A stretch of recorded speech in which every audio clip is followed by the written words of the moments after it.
Vanoggend staan bekend tradisioneel as Palmsondag.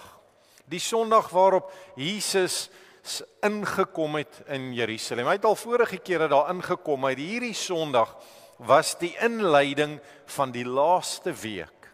Op daardie stadium niemand dit geweet nie, nou wat ons terugkyk, weet ons dit.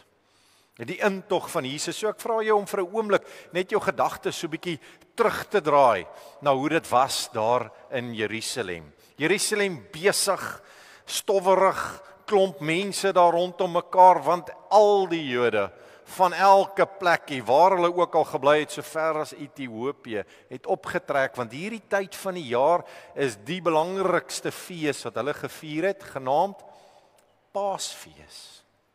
Herdenking van die lam wat geslag is in Egipte, wat se bloed oor die deurkusyn Israel beskerm het, en die uittog wat daarna sou gebeur.